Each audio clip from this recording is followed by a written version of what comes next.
गवळणी म्हणते तीन तीन घेतल्यात, माझ्या दम आहे की नाही, माझ्या दम आहे बाई तेवढं देण्याची. आणि ती काय म्हणली, बुवा आमदार लोकांसारखं टिळा लावून येतात. बाई तुला ह्या टिळ्याची अवहेलना करण्याची गरज नाही, तू हिंदू धर्माचा प्रचारक आहे. प्रत्येकाने या ठिकाणी रंगभूमीवरती वावरताना धर्माला कुठे गाळबोट लागणार नाही याची दक्षता घ्यायची. बाई टिळ्याचं महत्व साधं नाही, हा टिळा ज्याच्या मस्तकी टिळा नाही त्याचं तोंड पण बघू नये असं धर्मशास्त्र सांगतं. आणि हिंदू म्हणून प्रत्येकानं मिरवला पाहिजे. प्रत्येक धर्म, मुस्लिम धर्म आपली टोपी पहनतोच, आपणच आपले सगळे शत्रू ते हिच्यासारखे आहे की नाही. हा त्याच्यामुळे मी आमदार नाही बाई. आणि म्हणून तुला सांगतो, धर्म रक्षिला तू देवाचा लढून, हे शिणी नको जगा तुम्ही वाघ बनून, भाळी टिळा मिरवा तुम्ही हिंदू म्हणून. हिंदू म्हणून मिरवलं पाहिजे, अभिमानाची गोष्ट आहे. आणि म्हणून प्रत्येकाला, प्रत्येक तरुणाईला सांगतोय, तुमचं नाव काय, दत्तराम दादा जाधव यांच्याकडे 200 रुपयाचं पारितोषिक आहे. आणि म्हणून मला पुन्हा असं कधी म्हणू नकोस बाई. मी या ठिकाणी सर्वांना सांगतो की तुम्ही कपाळाला टिळा हा लावत जाय, हिंदू म्हणून एकता दाखवा. हा दुसरं म्हटलं हाय की नाही, हाय की नाही, मी लोकांना विचारतो बा बरोबर हाय की नाही, हाय की नाही, जे आहे ते मी जे बोलतोय ते बरोबर तुम्हाला पटतंय की नाही, आम्हाला पण चाच पडायला पाहिजे. हाय का नाही, तू ये तुला दाखवता. म्हणते याला हाय का नाही ह्यालाच माहिती नाही, ये मग तुला दाखवता कसं दाखवायचं तो.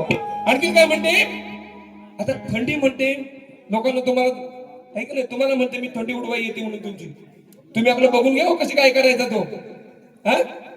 म्हणजे आपण काय बोलतो त्याचं काहीतरी गणित ठेवा ना. मी म्हणते लोकांना, रसिकांना म्हणते मी तुमची थंडी उडवायला येते बरं का, तुम्ही सगळ्यांनी तयारीत राहा, बारी झालेली दुसऱ्या बारीला तयारीत राहा, आहे की नाही.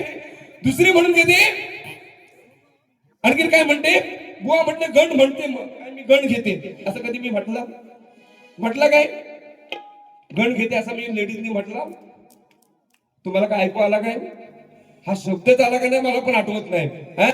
हिला कुणी सांगितलं, निजा कोण लोकते होता काय मला काही कळलं नाही. इकडं आणि मला म्हणते वरच्या पट्टीवर गेला तिकडं असं नाकात बोलतो, ये इकडं खाली धूर निघत. काही चारच्या ह्याच्यात पट्टीला मी घात असतो बाई, तुझी पट्टी किती वर आहे बघ, आहे की नाही, खाली फाटत कसा. हे माझ्याबरोबर गायला म्हणजे तुला समजेल बुवा किती वर गातो तू. आपल्याला त्यातली रतिगती नाही तर त्यातलं बोलू नाही, आहे की नाही. हा गातो ना लगेच फटाफट फटाफट, आपण ती बोलली त्याच्यावर बोलायला पाहिजे ना वसाड्यानं. मग आणखी काय म्हटली. आणि एक गोष्ट सांगतो, गवळणीची काडबाई शक्तिवाल्याने द्यायची नसते, पदाला काढ द्यायची असते, की नाही. जरा शास्त्रांनी शिकून घे. आणखी काय बोलली, दही तुम्हाला इथंच आहे देते, मी देतो बाई दही, माझ्याकडे आता स्टॉक भरपूर आहे, ठीक आहे, माझ्याकडे गुराबिरा भरपूर आहे, तुम्ही अशी काही काळजी करू नका. आणि तरी पण काठ देताना माझी काठ होती, शेजारी चढतो हा वरी दही वर, ही काठ देते 5 जणींनी फासला याच्याच ओटावर, आहे काय कुठं काय मेळ जमतो काय. मगाचे गाणं गायले शेवटचा, म्हणते गौतम ऋषींच्या त्या अहिल्याला भोग दिला, तो म्हणते वाड्यात, तो काय गुरांचा वाडा होता काय, पर्णकुटी होती, पर्णकुटी बाई इंद्राचा वाडा होता. गाणं लिहिताना 10 वेळा विचार करायचा की नाही, जर शब्द चुकीचा आहे की नाही, ते का बरोबर आहे की नाही. मी 10 वेळा परीक्षा करतो काही बरोबर अर्थ लागतो की नाही, आणि म्हणून बिंदास बोलतो बाई. उगाच जुळवायचं म्हणून जुळवत नाही. आणि म्हणून माझ्यासमोर कोण आला तर मी असा, माझ्यासमोर शब्द हे असा आहे ना असा आहे पुराव्या सहित देईन मी. आणखीन काय म्हणते, सुराला म्हणते सूर लावून गाव, तू ये माझ्याकडे शिकायला, आहे की नाही. माझं सगळं संगीतकार बसलेलं, मला घडवणारं पण तेच आहे. मी असं म्हणत नाही मी सुराधीश आहे, पण ये माझ्यावर सूर लावायला, कसा धूर निघतो तो बघ. आणि म्हणते कुठल्या पुराणात म्हणते मुख असं ओटावर घेतलं होतं बाई, तू वाच. माझ्याकडे युगंधर मोठा आहे, कृष्णाच्या लीला अशा दिलेल्या आहेत ना, त्या गवळणी अशा पापा घ्यायच्या ना, कुठं घेऊ कुठं नाही. पप्पी ओटाजवळच घेतात ना, गालावर घेतात, ओटावर घेतात. आता चिमुकल्याची पप्पी कुठे घेणार, ओटावरच ना. हे शास्त्र सांगायला पाहिजे, ये माझ्याकडे युगंधर बघायला. गवळणीच्या कशा लीला असतात, काय आहे नीट समजून घे, आणि माझ्यासमोर मग शास्त्राच्या गोष्टी कर. आणखीन बोलून गेली. हाग तो रत्नाकर, तिनं 2-3 गाणी घेतली. आणि म्हणते गाणी आहेत तीच, तुम्ही ऐकली होती काय, गाणी ऐकली होती काय. हे नवीन देण्याची कॅपॅसिटी आहे. आता ती म्हणते खास मोडणार आहे, ती मोड, मी तुझी कशी खास मोडतो ती बघ. हा? फक्त आता बघतोय ऐकायचं, फक्त शब्दावर लक्ष ठेवा, तुम्ही काही वेगळं वाटून घ्यावा का. मी मजेशीर दुसरी 2-3 गाणी घेईन, पण आता ती म्हटली ना धूर काढतो त्याच्यावरचा माझा गाणं कसा आहे तो ऐका. वेगळं काय घेऊन नका बघा. हा, तुम्ही पण काय उठायच्या तयारीत राहू नका. कोण काही इथे काय करणार नाही, मी काही चुकीचं बोलणार नाही. हा, कधीच आयुष्यात बोललो नाही, बोलणार पण नाही. हा, बंद झाल्या त्याचा रीती. हा, बघा कसं घेतोय ते, गवळणीचाच विषय देतोय.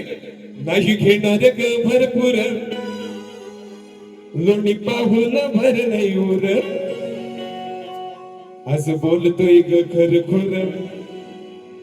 बघ काढीन ग हंडीतून अधुर, मी पूर्ण नाही काढणार, अधूर काढीन, आहे की नाही. अधूर काढीन, पूर्ण काढणार नाही. सगळंच कशाला भरपोट भरणार काय करू, आहे की नाही. असं बोलतोय ग खरखुर काढीन ग. आता तुम्ही समजून घ्या, मला नको ना गाणार, नको ना, नाही तर सगळ्याच वाटायला लागल. कुठं हाय बसलेले आपल्या गुन्हा गोविंदन, मला पण मोठी चिंता पडते. तुम्हाला समजलं ना काय म्हणायचंय तुम्हाला. हा, म्हणू तर म्हणता. आज बोलतोय ग खरखुर काढीन ग हंडीतून हातून, आज बोलतोय ग खरखुर काढीन ग हंडीतून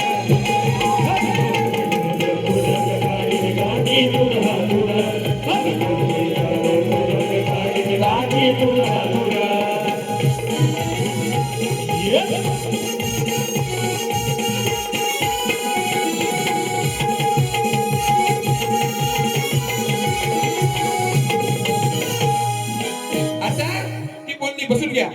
काय बोलली, हागतो रत्नाकर. हागतो रत्नाकर बोलली ना, हागतो, आहे की नाही. आता बघा काय म्हणतोय तो, की दधीची मुलींची जी शस्त्र होती ती या ठिकाणी दुर्गा मातेच्या हातून या दुष्टांचा संहार होण्यासाठी दधीची ऋषींच्या हातून ते म्हणजे हाडांपासून बनलेल्या शस्त्रापासून ती मरणार होती, म्हणून दधीच्या ऋषींच्या हाडांपासून ती शस्त्र बनली. ती कशी बनली, आगळी म्हणजे वेगवेगळी. हा, ते शस्त्र बनवणाऱ्यानं बनवली अशी ना, हा आगळी बघा, हीच हड्डी मध्ये आहे ना, ही एवढी डझनभर बनवली अशी, आहे की नाही. कसं केलं बघा.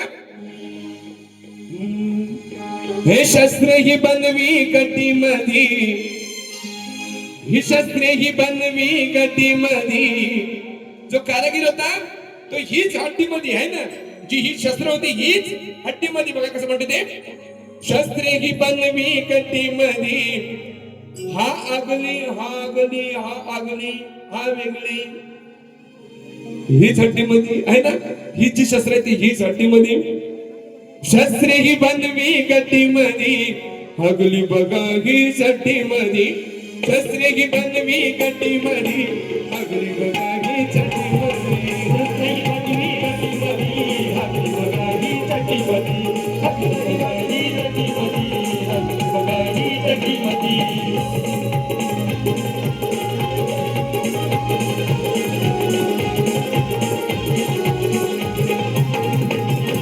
आणि बाया बोलली की मेला कोटावर कोट घालून येतो, आहे की नाही. हिच्या जीवाकडे बघा, अंगावर काय दिसतंय काय, पुढून पण सपाट आणि पाठून पण सपाट, आहे की नाही.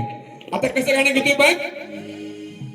आता ज्या वेळेला हे बुवा म्हणजे म्हणतात ना, दुर्वास मुनीचे सगळे शिष्य मुनी या ठिकाणी द्रौपदीकडे जेवणासाठी आले, एवढे म्हणजे त्यांची शिष्य मंडळी, आणि हिच्याकडे द्यायला काय नाही.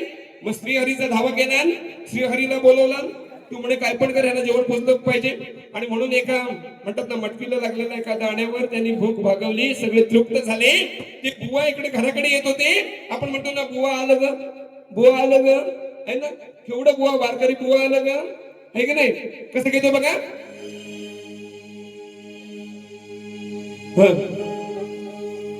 स्वयंपाक करतो टाळण भात, जाऊ दे आंघोळीला येतलं पाण्यावरी, भूक भागवीन मी एका दाण्यावरी.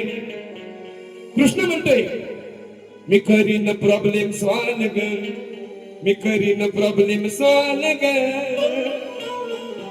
मी बघतोय केवढं गा बुवानं, तुझं हे बुवा केवढं गा ना. मी पाहतो बघ केवढे तुझे गे बुवान ग, मी पाहतो बघ केवढे तुझे गे बुवान ग, मी पाहतो बघ केवढे तुझे गे बुवान ग. पाग तो बघ केवढे तुझे बाल ग पार तोड केवढे तुझे बाल ग पार तोड केवढे तुझे बाल ग आखोडी लायला पाण्यावरी भगवी तुझी हे कहाण्यावरी करीत प्रॉब्लेम सॉल्व ग करीत प्रॉब्लेम सॉल्व ग तू म्हणू जा पाग तो बघ केवढे तुझे बाल ग पाग तो बघ केवढे तुझे बाल ग पार तोड केवढे तुझे बाल ग पार तोड केवढे तुझे बाल ग